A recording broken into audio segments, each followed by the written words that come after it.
Espacio Independiente.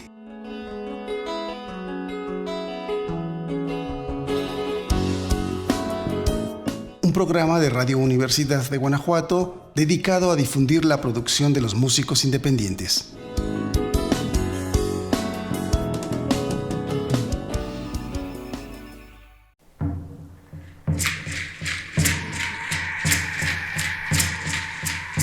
Aquí, al final, que comienza... Estamos iniciando un programa más, es tu espacio independiente.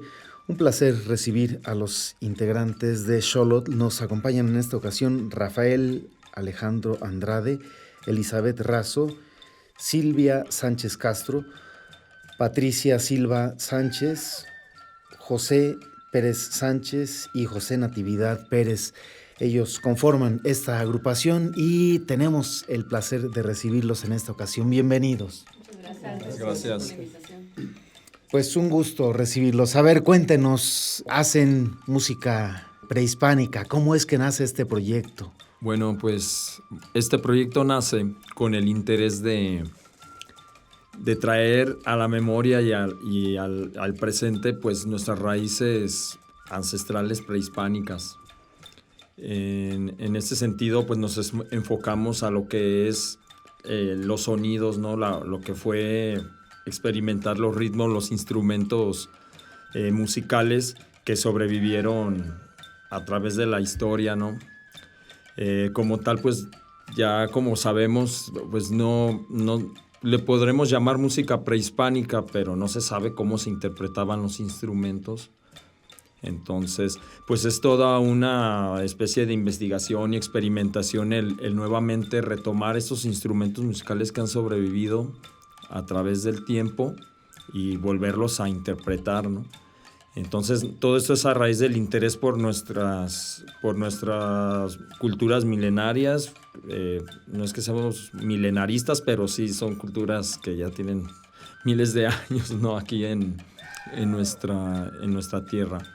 Y pues es el interés de rescatar todas estas raíces musicales y sonoras. Uh-huh. Un trabajo, podríamos decir, como de arqueología musical, ¿no? Es decir, ya lo dices, no existen, pues no hay registros, no sabemos cómo sonaba, pero pues de alguna manera por los instrumentos pues podemos darnos cuenta qué tipo de escalas se tocaban, qué características tienen los instrumentos, por ende, pues cómo pudo haber sonado esto. ¿Quién inicia esta agrupación? ¿Cómo es que se conjuntaron? Quien empezó, de hecho, fue Rafa. Fue Rafa el que empezó con otro amigo, con Luis, si no me equivoco. Nos invitó a Patricia y a mí, y ya después invitamos a Silvia, a Nati y a Elizabeth a encontrar. Como todos los inicios, yo conozco a Rafa desde hace mucho tiempo. Ya desde la universidad teníamos mucha inquietud en lo que era la historia. Y queríamos hacer algo aquí. Nunca hubo un plan. Yo supe que Rafa empezó a hacer la música, empezó a experimentar, nos invitó. Entramos y pues ya de ahí más ha sido pura interpolación. Decía, bueno, más o menos debe sonar así, más o menos debe ser así.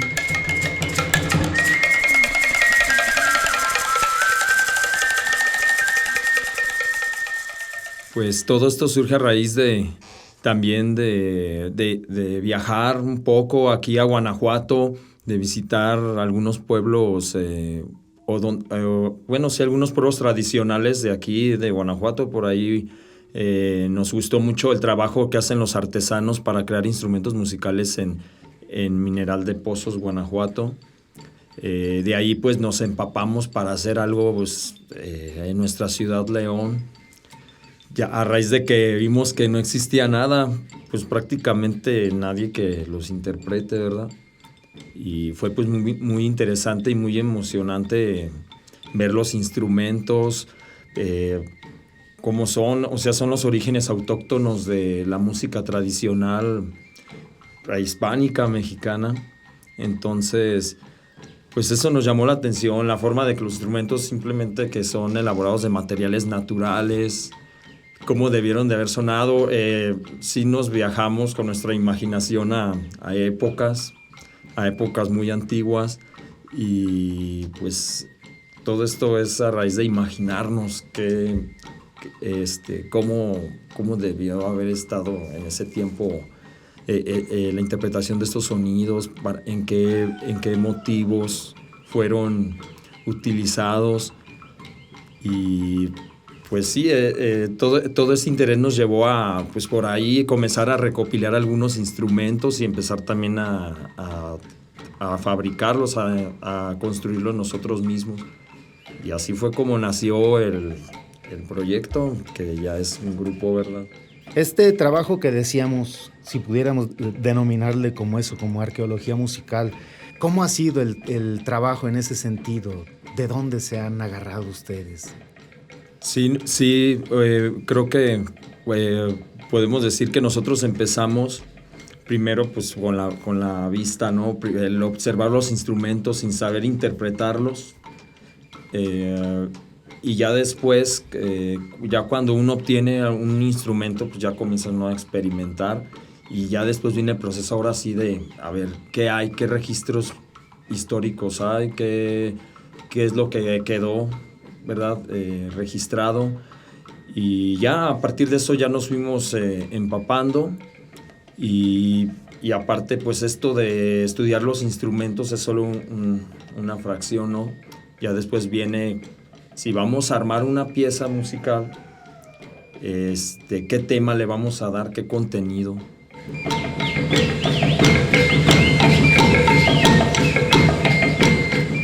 Hay un caso específico en los rituales funerarios, en los registros, de que se habla de cantos para los funerales, que son 2 tambores y una persona cantando.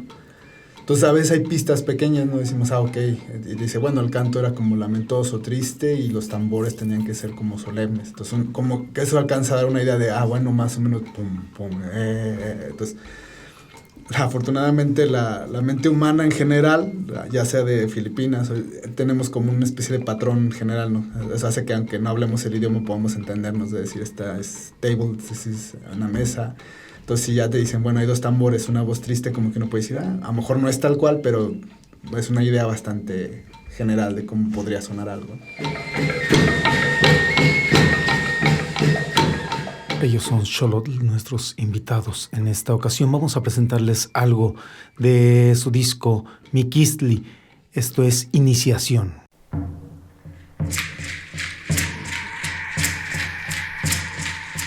Y he aquí, al final, que comienza el viaje al mundo de los caídos, entre pájaros de humo y sueños anochecidos, en busca del Señor de los muertos, el de los ojos de estrella, Señor de búhos y murciélagos, y la Señora del mecate, la que vigila los huesos, a descansar de la vida en el eco eterno del silencio.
Iniciación, parte del disco Miquistli del ensamble de música prehispánica Xolotl.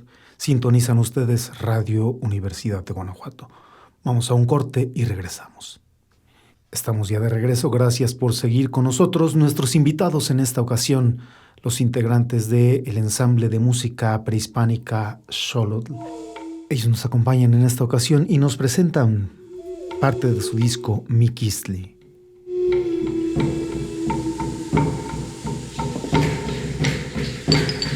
Empezamos con lo que fue la música, la búsqueda de los sonidos de cada uno de los instrumentos, tratando de encontrar su marco de referencia, su marco histórico. También el segundo objetivo es que cada una de las piezas lleve ese marco histórico, ese marco de referencia o ese marco mítico.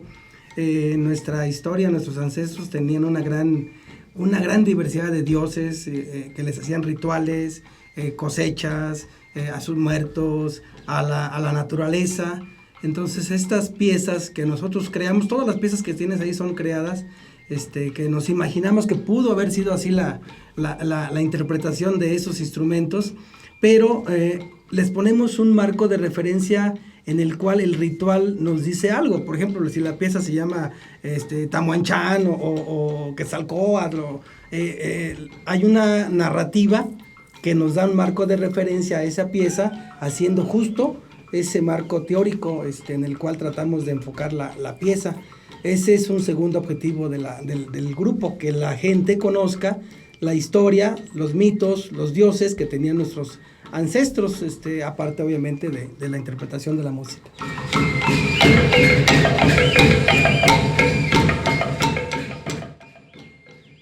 Rafa se enfocó mucho en lo que eran los chichimecas. Creo que y todos estamos aquí, que es un grupo bastante incomprendido, bastante subestimado, bastante mal representado. Es normal, ¿no? Por la misma pérdida, pero nos han presentado a los chichimecas como un grupo de bárbaros, violentos, carentes de cultura, que se movían de un lado para otro. Y pues en lo que estaba investigando Rafa resulta que es un poquito más complejo que eso. Y al decir poco estoy acortando, de hecho es mucho más complejo que eso.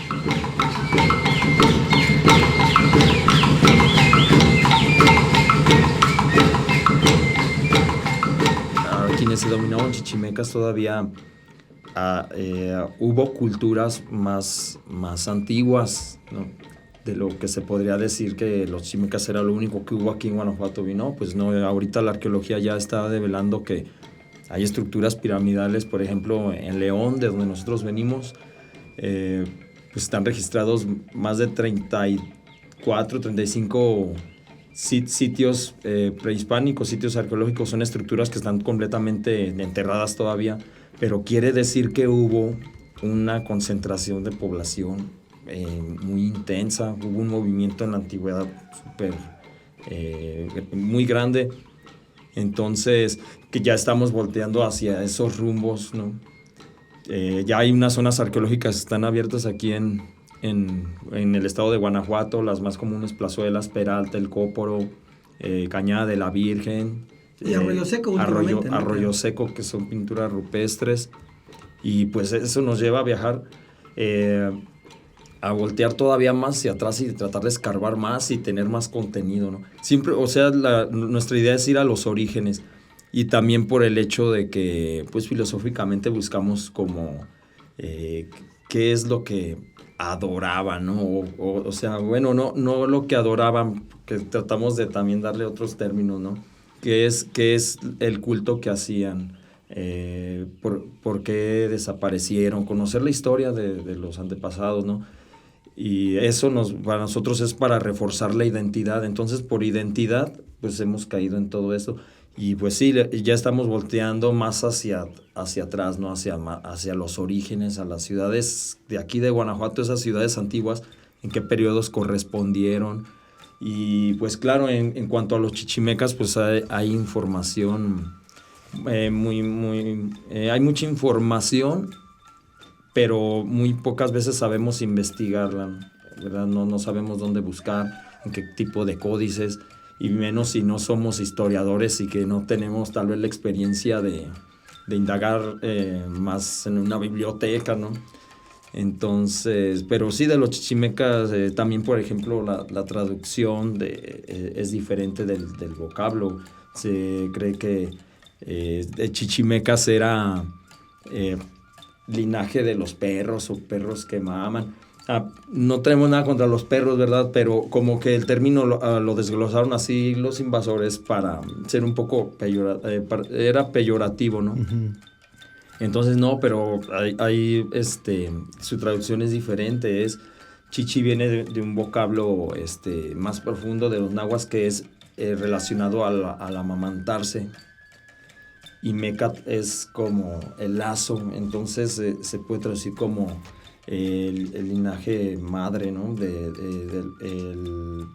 El linaje que viene del pueblo originario, que es de los que se amamantaron del origen, ¿no? Del pueblo originario. Entonces, eso nos gusta mucho porque ya levanta todas estas zonas de Guanajuato como un punto clave de la historia. De hecho, los pueblos del Valle de México que ya encontraron los españoles, ya cuando ellos llegaron aquí a estas tierras, pues sí, los grandes asentamientos del Valle de México se crean descendientes de los chichimecas. Decían, es que nosotros somos del linaje chichimeca. Para ellos decir eso significaba que venían del mero origen y de la estirpe de los primeros hombres de estas tierras, ¿no? Entonces, bueno, pues es larga, ¿no? Es larga la interpretación, la historia, pero sí, ya estamos volteando más todavía hacia los orígenes y hay mucha historia más. Y ese es más o menos lo que representa Xolotl. Sí, exactamente. Representa que agarramos todo un contexto cultural ya más amplio, no nada más las tribus nómadas de aquí de los bajíos, a los que llamamos chichimecas, sino ya es retomar toda esa multiculturalidad que existió en la antigüedad, que estuvo permeada entre todos los pueblos de México y que de alguna manera pues todos servían a lo mismo, pero con diferente lengua.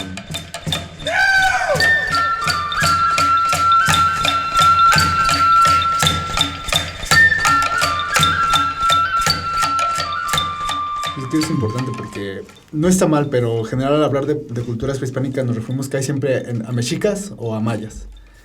Y estamos dejando de lado a una multitud, una mirada de culturas en las que a veces nos olvida que ya trabajaban metales, hay hachas de metal, que unos trabajaban el oro de formas que todavía son sorprendentes, que otros eran muy buenos comerciantes, que otros hacían muy buenas telas y cada uno tenía su nombre, su grupo.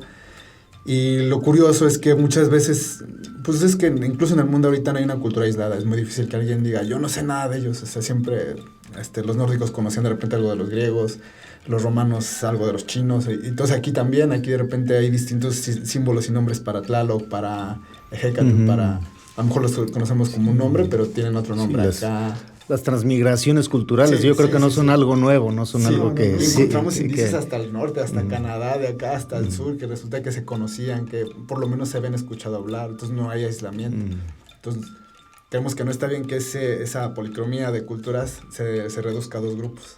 Y más con esos grupos ya se habían alimentado de todos ellos, porque pues igual, ¿no? Los aztecas recibían influencias de otros, las aceptaban, otros grupos las recibían aceptadas. Entonces tratamos de demostrar lo poquito que se pueda, porque somos como una mirilla en una cerca, ¿no? O sea, somos un pequeño ruidito de lo que había antes. Lo fascinante que haber sido antes ir caminando en el cerro entre los huizaches y abrirte a una ciudad. Y en esa ciudad ya había distintos lenguajes y dicen, no, pues yo vengo del norte, ¿y tú dónde vienes? No, yo del sur. Ahí hay un montón de hierbas y aquí está pelón. Pues todas al norte está más pelón, ¿no? Pero ya sabían ellos, ¿no? Entonces está padre que exista eso y nosotros, como dice Rafa, tratamos de darle un poco de voz a eso en los límites que tenemos. Vamos a presentarles una pieza más de este disco, Miquistli, de Xolotl. Se trata del funeral del guerrero.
batalla.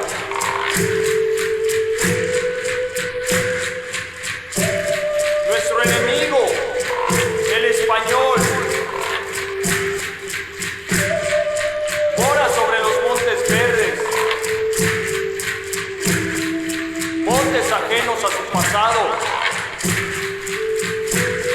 A ti, guerrero, guerrero chichimeca, te invoco por tu triunfo, por tu destreza, por el orgullo de tu tierra, a traspasar los ecos de tu silencio.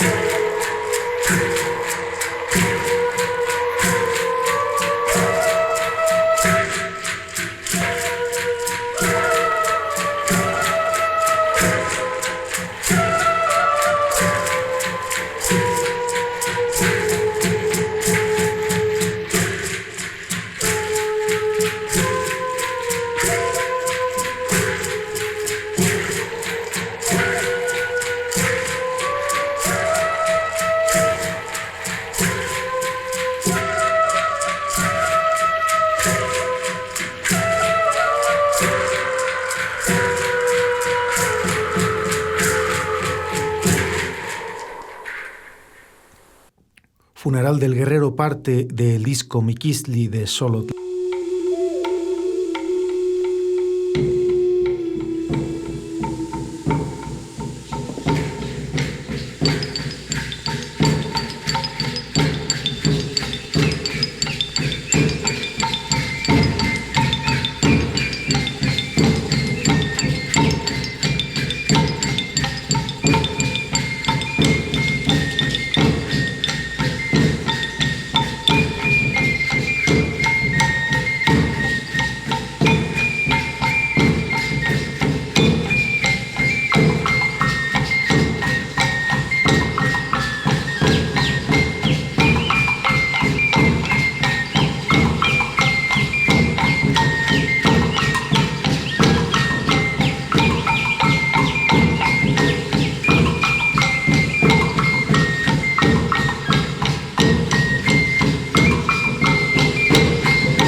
Hasta aquí esta emisión. Gracias a nuestros amigos de Xolotl por acompañarnos.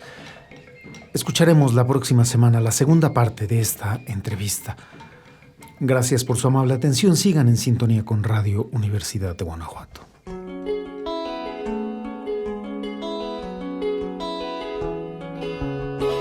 Tu espacio independiente.